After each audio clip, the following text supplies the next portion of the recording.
कहाँ पढ़ेगा का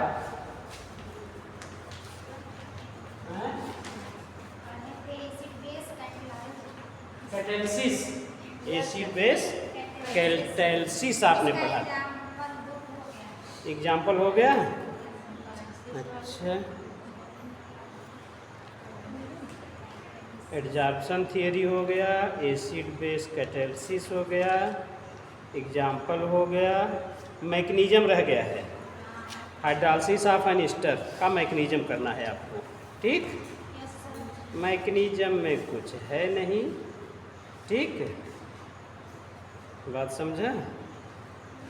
हाँ।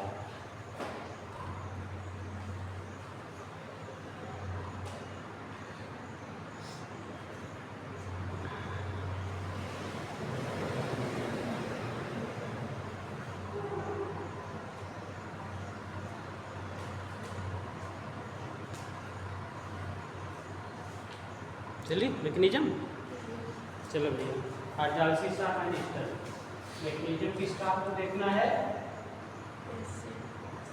मैकेनिज्म देखना है hydrolysis of an ester. Hydrolysis मतलब होता है कि वाटर से अभिक्रिया।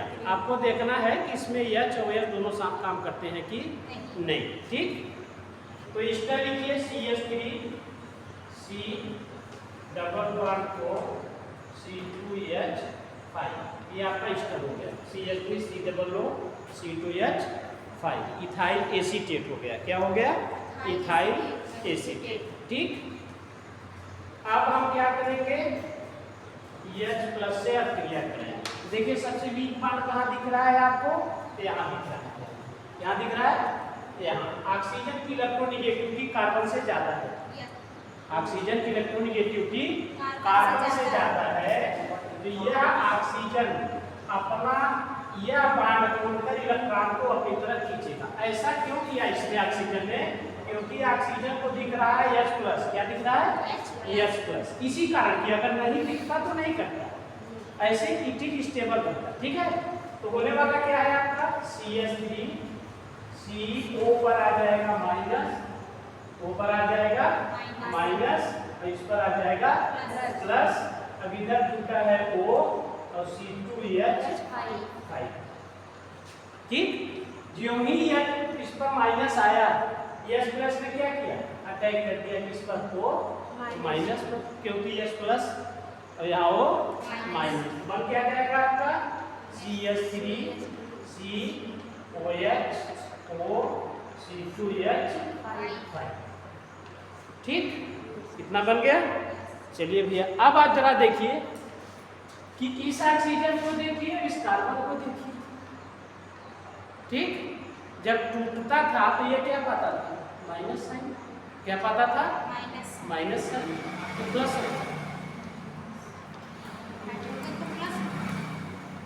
C2H5 पर क्या आएगा? प्लस चार्ज आता है। क्या आता है? प्लस चार्ज आता है, तभी तो एस को लेता है। चलिए यहाँ तक आइए, कट से आगे लिखिए।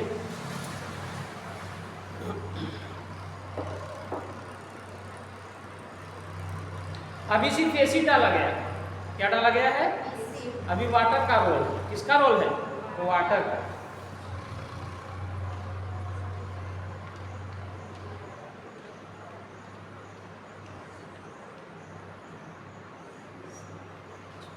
चलिए आइए, अब रोल आता है वाटर का। किसका आता है? वाटर का। H2O का। ठीक, इस स्पेसिस को ऐसे लिखिए, इस कार्बन पर प्लस चार्ज लगा दीजिएगा क्योंकि न्यूट्रल नहीं हुआ है। ठीक, O C2H5। अब इस वाटर को देखिए, वाटर में संरचना ऐसी होती है। कैसी होती है संरचना? बिल्कुल ऐसी होती है H2O की। बॉन्ड एंगल बेंड रहता है, लीनियर नहीं होता। ठीक, हाँ, यहाँ दिख रहा है प्लस, यहाँ दिख रहा है प्लस, और इन दोनों हाइड्रोजन की तुलना में ऑक्सीजन को इलेक्ट्रोनेगेटिव। चाहे इस हाइड्रोजन से चाहे इस हाइड्रोजन से ये इलेक्ट्रॉन को खींचे, जब इलेक्ट्रॉन को खींचेगा तो इस पर आएगा प्लस और इस पर आएगा माइनस। यहाँ बात समझ में आ गई? कोई डाउट? अब जब यह बॉन्ड टूटेगा तो इधर OH माइनस, इधर OH माइनस, और ये जब यहाँ पर प्लस चार्ज रखता है तो इस ऑक्सीजन की क्या स्थिति है? इस पर जब प्लस चार्ज रहेगा इस ऑक्सीजन की क्या स्थिति है? यह इलेक्ट्रॉन विद्रावी ग्रुप है कि डोनेटिव ग्रुप है? यह इलेक्ट्रॉन डोनेटिव ग्रुप है। कैसा है? इलेक्ट्रॉन डोनेटिव ग्रुप है। इलेक्ट्रॉन डोनेटिव ग्रुप है। इस बॉन्ड में कार्बन के पास एक इलेक्ट्रॉन कम है। कार्बन चाहता है मैं अपने इस प्लस चार्ज को हटाऊं, ये ऑक्सीजन से करता है। ऑक्सीजन करता है तो उससे कमजोर काम, मैं तो आपसे ज्यादा इलेक्ट्रोनेगेटिव हूं, मैं क्यों दूं? लेकिन पीछे से जो यह ग्रुप लगा हुआ है इसने क्या किया? इसको इलेक्ट्रॉन शिफ्ट कराया। इस पर क्या है? Del minus. क्या है? Del minus charge. जो भी डेल माइनस चार्ज दिखेगा OH इधर भागेगा, इधर भागेगा कि H भागेगा, ये नहीं आपको सोच के बताना है। दोनों भागेगा कि एक भागेगा? कौन जाने वाला है? यह पार्ट जाने वाला इस पर कि यह पार्ट जाने वाला है? कौन? यह पार्ट जाएगा। मान लीजिए पार्ट ब्रेक हो गया तो मिलेगा OH माइनस, क्योंकि इलेक्ट्रॉन इसने ले लिया तो ये बॉन्ड हो जाएगा ब्रेक। हाइड्रोजन पर आ जाएगा प्लस चार्ज, OH पर आ जाएगा माइनस चार्ज। तो माइनस माइनस की तरफ क्यों जाएगा? खाली कुछ बैठे कथा सुनो। अब देखिए क्योंकि इस पर आया डेल माइनस चार्ज तो कौन जाएगा? प्लस वाला जाएगा। जाएगा कि नहीं जाएगा? तो यह पहुंचा C2H5OH, C2H5OH पर पहुंचा। चलिए आइए आगे। यह स्पेसीज ऐसी है कि COH CH3, ठीक, और इससे जुटा ऑक्सीजन और इससे जुड़ गया हाइड्रोजन, या हाइड्रोजन जाके जुड़ गया और इधर है C2H5। यहाँ तक बात समझ में आई? अब विलयन में क्या बचा हुआ है? विलयन में क्या बचा हुआ है? विलयन में OH माइनस बचा हुआ है। कौन वाला? ये वाला, क्योंकि H तो चला गया। अब बचा OH माइनस, ठीक, क्या बचा? OH minus. इस कार्बन पर अभी भी प्लस चार्ज, क्योंकि इसकी वैलेंसी पूरी नहीं हो रही। और ये तो इस पर गया ना, H तो गया इस पर ना, अभी कार्बन पर प्लस चार्ज। कार्बन कहता है मेरा वापस दीजिए, मेरा वापस दीजिए। अब इस बात को ऐसे दिखा OH ऐसे, ठीक। कार्बन बहुत टाइम तक क्लियर नहीं कर पाएगा प्लस चार्ज, तो कहता है भैया मेरा वापस दो ऑक्सीजन से। ऑक्सीजन हाइड्रोजन कहता है तू मुझे दे और निकल जाए, ये लेता है वापस अपना, ठीक, और वापस कर देता है इनको। यहाँ से क्या निकल गया? H plus. और इधर OH नाक में बैठा हुआ है। OH भी क्या है? नाक में तो बैठा हुआ है। भैया हम लोग का तो जगह चाहिए। देखिए ध्यान से, H को यहाँ से रिलीज कर रहा है, बांड को डबल कर रहा है। क्या कर रहा है? बांड को डबल कर रहा है। और इधर से OH भी चाह रहा है कि मैं आ जाऊँ, तो होने वाला क्या है? क्या होने वाला है? तो सर मैकेनिज्म लगा तमाशा समझ में आपका, मैकेनिज्म क्यों समझ रहा हूँ? सोचिए OH माइनस भी तो निगेटिव चार्ज लेकर टहल रहा है विलयन में कि कोई मुझे पॉजिटिव मिल जाए, कोई मुझे पॉजिटिव मिल जाए। अब यह OH माइनस जो O पर माइनस चार्ज लगा हुआ है सोच रहा है कि मैं किससे जुड़ जाऊँ? कार्बन से, क्योंकि हम मुझे प्लस दिख रहा है। अब इधर से यह प्रक्रिया हो रही, क्या हो रही? यह प्रक्रिया, अगर यह बांड डबल हो गया दिन में 2 3 4 कार्बन की वैलेंसी पूरी हो जाएगी। ये कहाँ गया? ये कहता है नहीं मैं भी आऊँगा, ठीक, तो ये बांड होता है ब्रेक। बॉन्ड जब ब्रेक होता है तो इस कार्बन पर डबल बॉन्ड ऑक्सीजन ये वाला बना, इधर बना OH ये वाला, और इधर बना CH, इधर क्या बना C2H5O C2H5OH। रिलीज क्या हुआ यहाँ से H+ रिलीज हो गया, जो हमने शुरुआत में एसिड से लिया था। यानी कि इस एसिड का H+ जितना शुरू में लिया था उतना निकल गया। रोल किसका बना सिर्फ H2O का, जिसमें H+ और OH यानी एसिड और बेस, इसीलिए एसिड बेस कैटालिसिस है। क्योंकि जितना आपने शुरू में एसिड डाला होगा 1 बूंद 2 बूंद 3 बूंद, उतना H यहाँ से निकल गया। तो इसका तो रोल हुआ नहीं, क्योंकि जितना लगा उतना कैटालाइज कौन किया, H+ और OH माइनस नहीं, इसलिए क्या है एसिड बेस कैटालिसिस है। क्या है एसिड, यही तो साबित करना था, हमको दिखाना था कि एसिड बेस कैटालिसिस की यह अभिक्रिया है कि नहीं है, इसी से साबित करना है। लेकिन शुरू में आपको एसिड डालना पड़ेगा। जब तक एसिड नहीं डालेंगे तो अम्लीय विलयन बनेगा ही नहीं, तो H+ और OH- अलग होंगे ही। ठीक, बात समझ में आ गई।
आगे चले।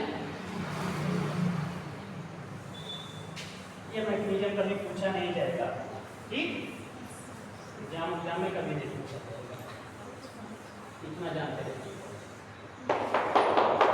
बस आप जानते रहिए कि एसिड बेस कैसे काम करता है, बस। ये प्योर ऑर्गेनिक नहीं है, ये फिजिकल है। क्या है फिजिकल, इसलिए रिएक्शन कभी मैकेनिज्म नहीं पूछेगा। बस आपको दिखाना था कि एसिड बेस कैसे काम करता है, ठीक। यानी एक H+ चाहिए और एक OH- चाहिए, ठीक। चलिए नेक्स्ट हेडिंग डालिए, enzyme catalysis. Next heading enzyme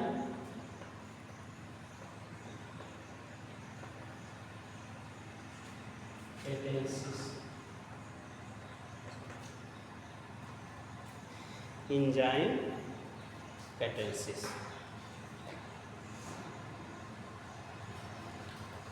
जो प्रोटीन के कॉम्प्लेक्स पाए जाते हैं लिविंग एनिमल और प्लांट्स में, ध्यान समझिएगा, ये कहाँ पाए जाएंगे, एनिमल और प्लांट की बॉडीज में। ये कैसे होंगे, प्रोटीन के कॉम्प्लेक्स होंगे। क्या होंगे, प्रोटीन के कॉम्प्लेक्स होंगे। ये प्रोटीन के कॉम्प्लेक्स लिविंग एनिमल और प्लांट के बीच अंदर, शरीर के अंदर होने वाले रिएक्शन को कैटेलाइज्ड करते हैं, यानी उनके रेट ऑफ रिएक्शन को बढ़ाते हैं या घटाते हैं, ठीक। ये जो हैं प्रोटीन के कॉम्प्लेक्स, इनको कहा जाता है एंजाइम। क्या कहा जाता है, एंजाइम। और यह फिनामिना कही जाती है एंजाइम कैटेलिसिस। बस समझ में आई कि ये एंजाइम है क्या बेटा, ये प्रोटीन के कॉम्प्लेक्स है, प्रोटीन के कॉम्प्लेक्स हैं। इनका ऑपरिंग स्थान कहाँ है पाए जाने का, एनिमल और प्लांट की बॉडी में पाए जाते हैं।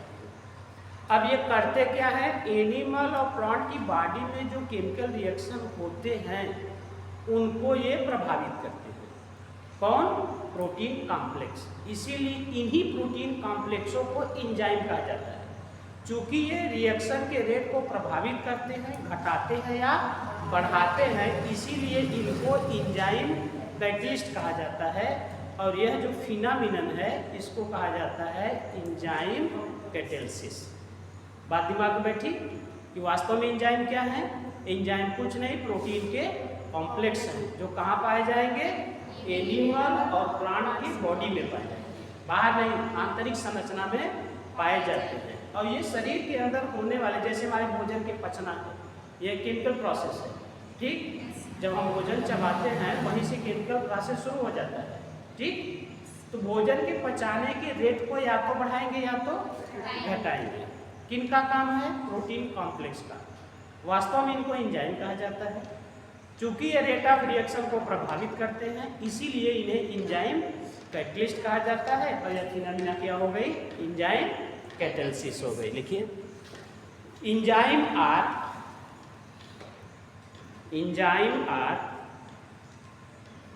कॉम्प्लेक्स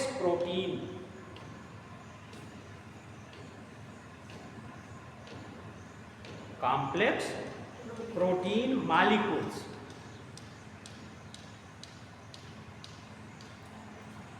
प्रोड्यूस्ड, कहाँ उत्पन्न होंगे, produced in the living cells, in the living cells of animal and plant, बहुवचन किया plants, full stop. They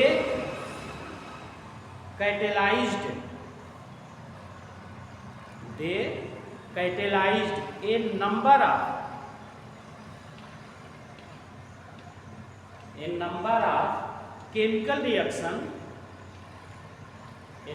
of chemical reaction occurring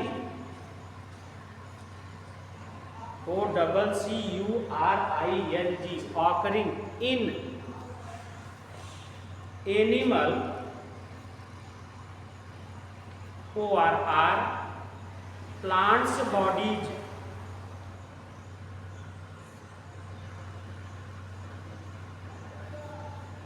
full stop.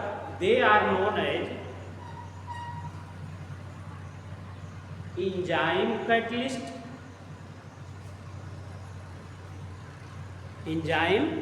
catalyst and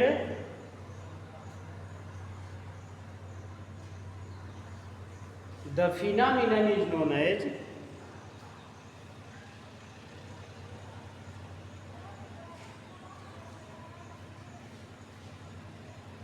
enzyme catalysis.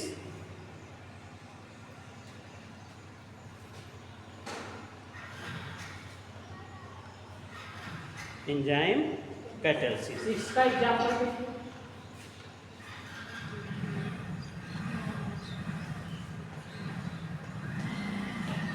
पहला example,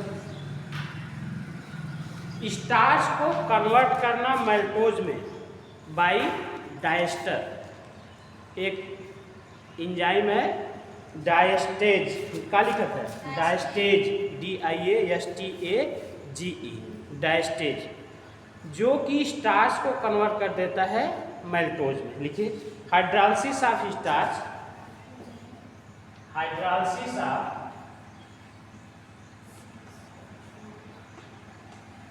starch into maltose by diastase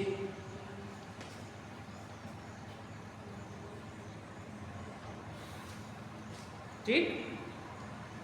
चलिए भाई, hydrolysis मतलब water से क्रिया है। Starch का फार्मूला होता है C6H12O5, क्या होता है C6 H10O5। मान लीजिए इसके यंग वाले पूछ लिए थे। अब क्रिया किससे कराना है? हाइड्रोलिसिस कराना है। इसका मतलब वाटर से अपक्रिया करानी है। किससे करानी है? वाटर से अपक्रिया करानी। क्या है, शरीर के अंदर होता ही है, ठीक, शरीर के अंदर। अब यहाँ किस एंजाइम का काम है? डायस्टेज। कभी कभी आपको ऐसे भी इस पे दी मिलेगी, ठीक, इसके घबराइएगा मत। तो कन्वर्ट करता है मार्कोज में, बनाता क्या है? C12H22O11, जिसको हम क्या कहते हैं? केन शुगर भी कहते हैं, गन्ने का रस। लेकिन ये शरीर के अंदर है, तो गन्ने का रस शरीर के अंदर ये अभिक्रिया से बनता है। यही कारण है कभी कभी आपको जैसे वो मीठी चीज़ें खा लीजिए खूब दिन में नींद आती है ना, नींद आती है नहीं आती? हाँ,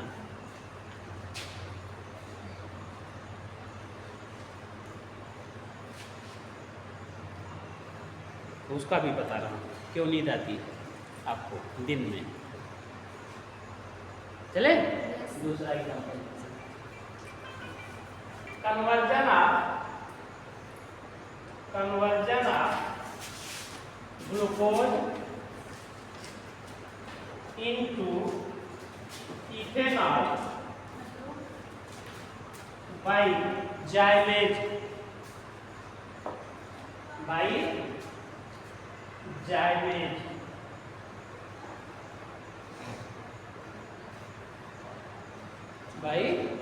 जाइमेज एक इंजाइम है। क्या है?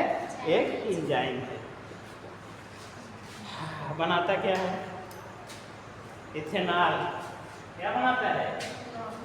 C6H12O6 प्लस क्या लगाऊं? Water H2O। इंजाइम क्या होगा? जाइमेज। तो बनता क्या है? C2H5OH मुख्य प्रोडक्ट है, ठीक, प्लस कार्बन डाइऑक्साइड। ये है आपका इथेनॉल। क्या है? इथेनॉल। और ये क्या है आपका? कभी आप खीर खाइए सुबह, खीर, हाँ खीर, तो खूब नींद आएगी। 1-1.5 घंटे बाद, 2 घंटे बाद खूब नींद आती है। जानते हैं क्यों? क्योंकि आपके शरीर में अल्कोहल बन गया। अल्कोहल मतलब हाँ, आप खूब नशे में रहेंगे। बन जाता है, लगता नहीं, बन जाता है, शरीर के अंदर ही बनता है। तभी तो आपको खूब नींद आती है। कहते हैं ना खूब नींद आती है। चाहे जो भी खाएगा दिन में या रात में, चाहे जब खाइएगा, 2-3 घंटे बाद ये शरीर में बन जाएगा। अब आपको खूब नींद आएगी। नहीं हो तो कभी सुबह खूब खा के देख लीजिए, 2 घंटे 3 घंटे बाद जबरदस्त नींद आएगी। आप बैठना चाहेंगे फिर भी नहीं बैठेंगे।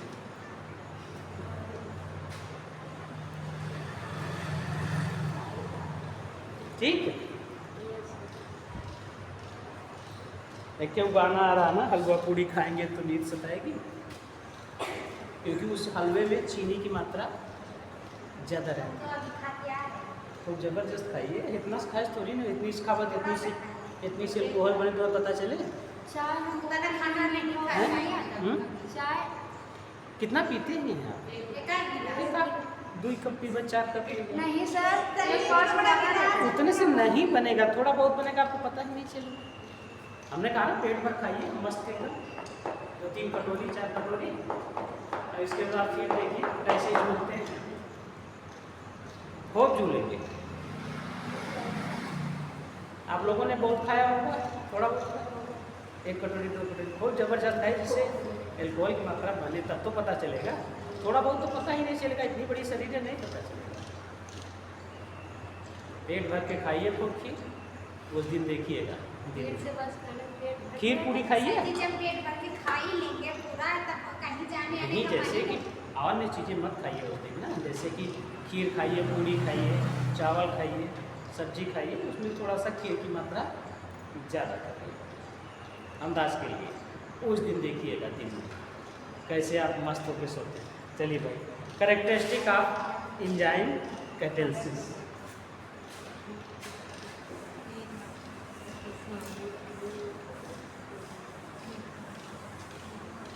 तुम लोग जानती हो जो ये शराब बनती है कैसे बनती है? कैसे? गांव की बात नहीं, इंडस्ट्री स्तर पर, औद्योगिक स्तर पर कैसे बनती है? जहाँ वो गन्ने की मिल होती है, गन्ने की मिल, चीनी मिल जिसको हम कहते हैं, जहाँ गन्ना जाता है चीनी बनती है, तो फर्स्ट प्रोडक्ट चीनी होता है। पहला प्रोडक्ट क्या होता है? चीनी। इसके बाद उसमें बाई प्रोडक्ट बनता है सीरा। क्या बनता है? सीरा। कड़वा रहता है थोड़ा सा, वो मटमैला टाइप का। जैसे कभी ध्यान दीजिए कि शादी विवाह में जब मीठा उठा बनता है तो उसका सीरा बचता है ना, सीरा बचता है, उसका कलर भी दूसरा होता है और स्वाद भी दूसरा होता है, तो वही सीरा है आपका। लेकिन ये मेन प्रोडक्ट से बनाते हैं, चीनी से बनता है सीरा। गन्ने के रस, गन्ने की पेराई के बाद आपका मुख्य प्रोडक्ट चीनी है। चीनी के साथ एक और प्रोडक्ट उसमें बचता है जो चीनी में कन्वर्ट नहीं हो पाता, वही सीरा है। ये जितने अल्कोहल देसी बनते हैं भारत में सभी उसी सीरे से बनते हैं। यानी सीरा क्या है? ग्लूकोज। ग्लूकोज का फर्मेंटेशन क्या बन जाएगा? इथेनॉल। ये बाई प्रोडक्ट से बनता है, वेस्ट मटेरियल है। जैसे आप साड़ी रखते हैं ना, तो जब उसको मथते हैं तो मेन प्रोडक्ट आपका वो कच्ची नैन निकलती है, लेकिन उसके साथ एक बाई प्रोडक्ट मट्ठा जिसको हम कहते हैं, वो बाई प्रोडक्ट होता है। मेन प्रोडक्ट आपका क्या है? कच्ची नैन, जिसको हम फिर बॉयल करते हैं तो घी निकलता है। ठीक, उसमें भी एक बाई प्रोडक्ट है, घी के साथ मठानी, घी के साथ मठानी निकलती है ना। नहीं जी, जब इसको बॉयल करते हैं कच्ची नैन को, हाँ वो बाई प्रोडक्ट, हाँ उसी को हम लोग कहते हैं, क्या कहते हैं? मठानी कहते हैं। जो भी कहते हो वो बाई प्रोडक्ट है, क्योंकि आपका मुख्य प्रोडक्ट क्या हुआ? घी हुआ, वह नहीं घी।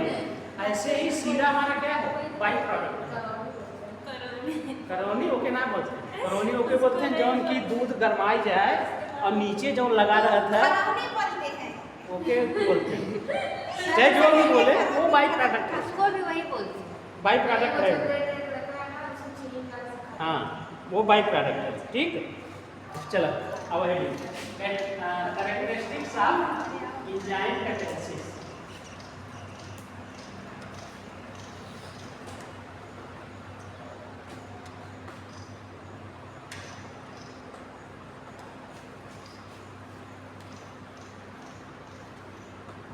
लेकिन हम आप कार्बन नहीं बना सकते, जानते हैं क्यों? क्योंकि कार्बन की चेन लंबी हो गई तो पूरे लीवर को छेद कर देगा, पूरी लीवर में ही फाइनाइट नंबर साफ होल कर देगा। इसीलिए बहुत सावधानी से बनती है कि C2H5 को OH ही रहे। एक कार्बन की चेन और जोड़े उसमें, तो लीवर को, जैसे कहते हैं ना जहरीली शराब पीने से, अभी सुना होगा कभी कभी आप लोगों ने कि बिहार में जहरीली शराब पीने से 20 लोगों की मौत। तो होता क्या है? कुछ नहीं होता। ये जो C2H5OH है, ये कार्बन की और लंबी चेन जुड़ जाती है, बिना प्रिकॉशन के बनाया जाता है देसी जुगाड़ से, तो उनको पता नहीं चलता कि ना इसमें कितने कार्बन की चेन है। अब आप उसने ले लिया, और जब ले लिया तो लीवर में छेद करना शुरू करता है और infinite numbers of hole create कर देता है। इसीलिए उसमें कोई बचता नहीं, क्योंकि लीवर में इतना छेद है कि डॉक्टर पंचर ही नहीं बना सकता। इनफाइनाइट नंबर्स ऑफ होल्स हो जाते हैं। ऐसे कभी आपने देखा होगा वो कार्टून जिसमें एक रहता है जो कांटा वाटा गड़ जाता है, उसको पानी में जब बैठता है तो निकलता है तो पूरा पानी चारों तरफ से फेंकता है, नाक से चारों तरफ से ना। ऐसे ही इसीलिए जहरीली शराब पीने से कोई बचता है तो शराब जहरीली नहीं होती, यही कार्बन की चिन्ह लंबी हो जाती है।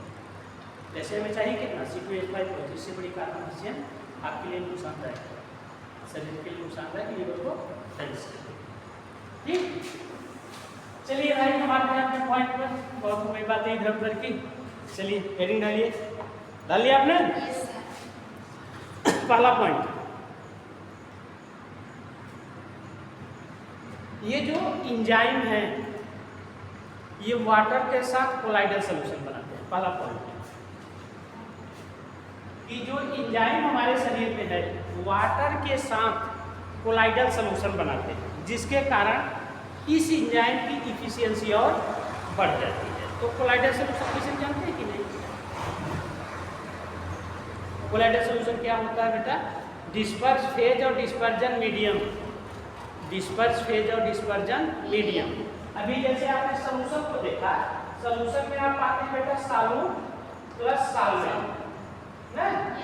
तो जब हम सॉल्वेंट में सॉल्यूट को डालते हैं तो डिसअपीयर हो जाता है। जैसे पानी लीजिए और चीनी लीजिए, जब पानी में चीनी को डालेंगे तो चीनी गायब हो जाती है। क्या हो जाती है? इसी को डिसअपीयर कहा जाता है। चीनी क्या होती है? गायब हो जाती है। वो जाती कहाँ है? वाटर के इस संरचना में इंट्रामॉलिक्यूलर स्पेस में जाकर छुप जाती है। ठीक, तब हमारा बनता है सॉल्यूशन। कोलाइडल सॉल्यूशन भी वही है, इसको कहा जाता है डिस्पर्ज फेज। क्या कहा जाता है? और इसको कहा जाता है डिस्पर्जन मीडियम।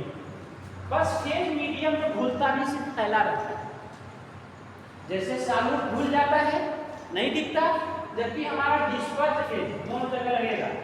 डिस्पर्ज फेज और dispersion medium.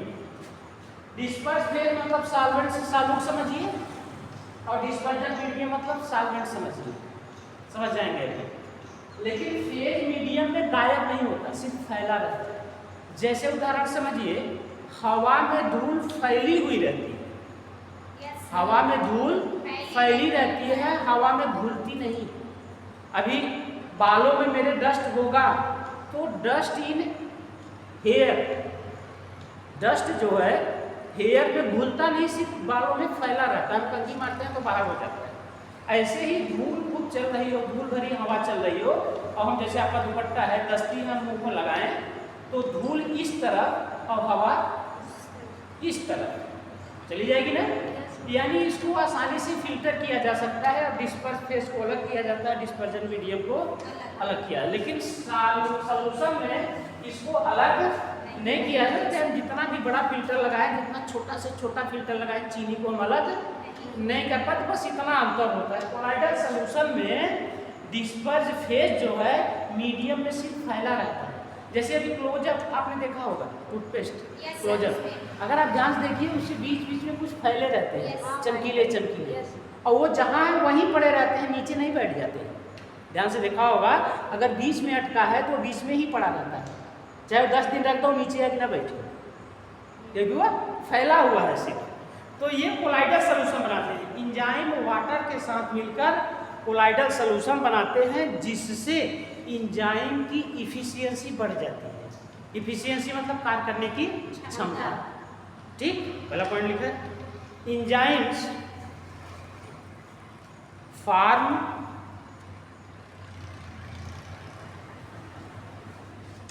Colloidal solution, form colloidal solution in water, colloidal solution in water,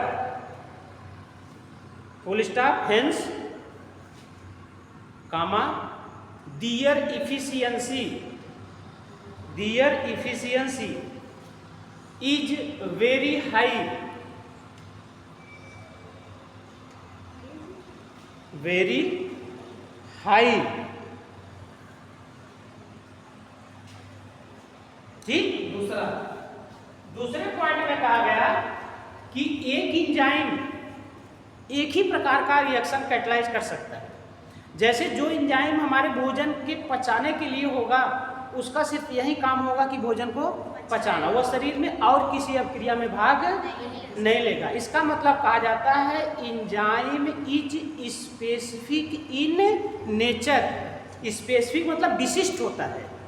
specific मतलब जैसे घर में हमारे पिताजी है, वो स्पेसिफिक इन नेचर है, क्योंकि हमारे पिताजी जैसा कोई नहीं है, उनका जो कार्य है वो कार्य कोई नहीं कर सकता। जैसे पिताजी हमको पढ़ाई लिखाई, फीस दिए, कपड़ा दिए, खेती किए, खाना, सारी व्यवस्था पिताजी दिए, तो वो क्या है, स्पेसिफिक है हमारे लिए। कैसे हैं, स्पेसिफिक, वो विशिष्ट, उन जैसा कोई दूसरा नहीं है।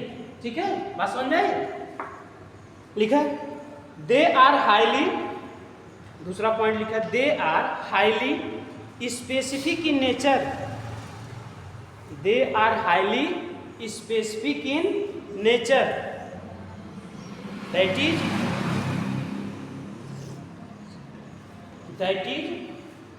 highly specific in nature, that is one enzyme can catalyze a particular reaction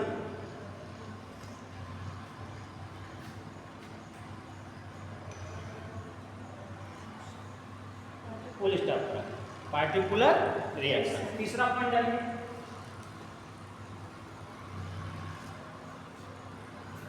आप बात को समझिए, आप भोजन कब ज्यादा खा सकते हैं, ठंडी के दिनों में कि गर्मी के दिनों में कि बरसात के दिनों में? ठंडी के दिनों में आप भोजन ज्यादा खा लेंगे तब भी आप बीमार नहीं पड़ेंगे। लेकिन वही गर्मी का दिन हो और आपको भोजन में ज्यादा करा दूं तो फिर हॉस्पिटल का मीटर भागना शुरू होगा, होगा कि नहीं होगा?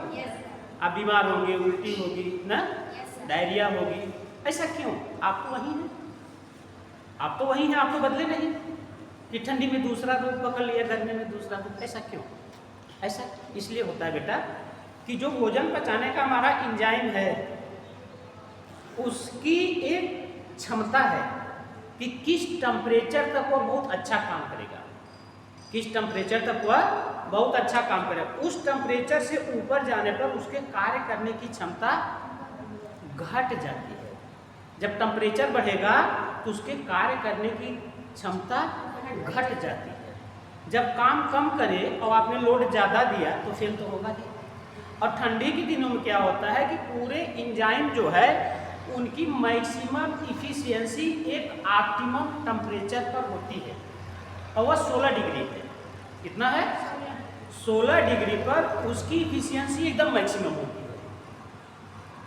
16 डिग्री से ऊपर जो जो हम बढ़ेंगे इफिशियंसी धीमे धीमे धीमे घटती है उसकी, यानी भोजन पचाने की क्षमता घटती है। जब हम 50 डिग्री सेल्सियस पहुंच जाते हैं तो वह डीनेचर हो जाता है, मर जाता है। क्या हो जाता है? मर जाता है। और चूंकि एंजाइम लिविंग है, कैसा है? लिविंग है, जिंदा है। अगर वो हमारे लीवर में मरा तो लीवर में सेल है, उसको सड़ाएगा, मेरा मन क्या होगा? मचलेगा और वोमिटिंग। वोमिटिंग क्यों होती है? जरा ध्यान समझिए, वोमिटिंग होने से पहले क्या आपको फील नहीं होता? मुझे अजीब से पहले से होता है, पहले से थोड़ा पहले से आपको आभास होने लगता है, आपके अंदर कुछ विचलित हो रहा है, विचित्र प्रकार थोड़ा जो आप समझ नहीं पा रहे हैं। वो होता क्या है? कुछ नहीं होता। जो एंजाइम मरा लीवर में, ये सेल ने उसको सड़ाया, तुरंत सड़ाएगा क्योंकि ये सेल तो लीवर में ही। एंजाइम मरा नहीं, उसने सड़ाया नहीं कि बदबू बनी और आप वो पूरे शरीर में एब्जॉर्ब होगा। जब एब्जॉर्ब होगा तो आपके शरीर में क्या होगा? विचलन होगा, फिर वोमिटिंग। वोमिटिंग के बाद आपको राहत हो जाएगी। क्यों? कि सारे मरे हुए एंजाइम निकल गए। तभी तो लोग कहते हैं भैया लोग ठंडा पानी पियो।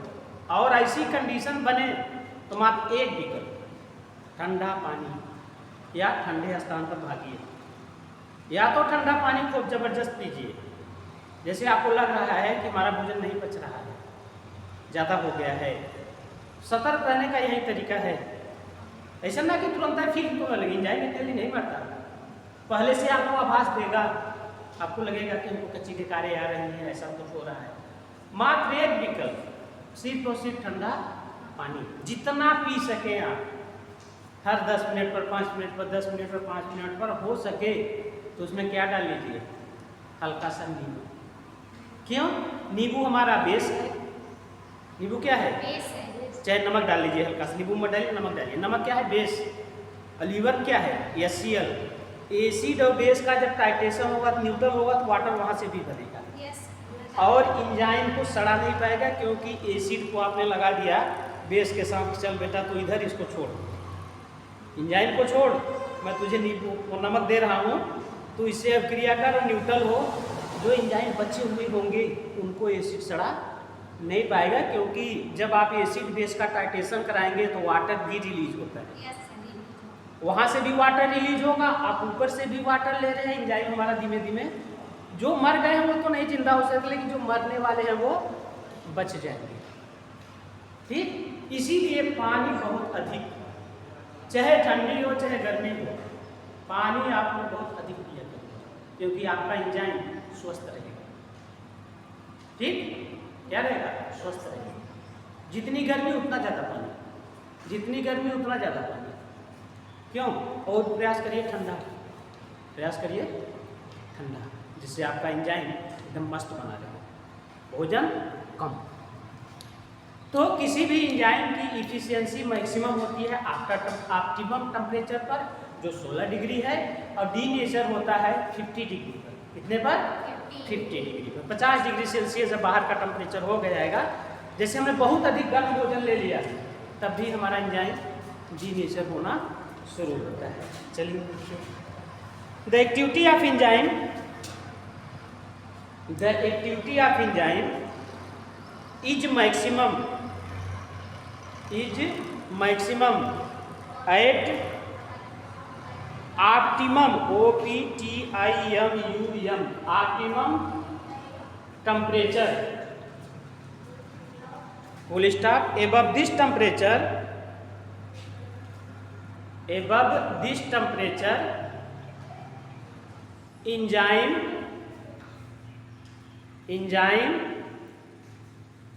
गेट, कुछ लगा दिया होती, दरवाजा बंद हो जाता,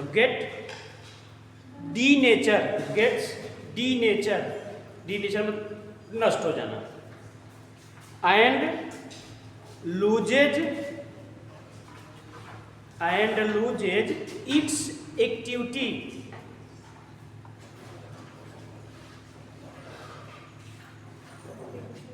ठीक, full stop, the optimum temperature of their activity, the optimum temperature of their activity is 20 to 35 degree Celsius. ठीक, full stop, they are deactivated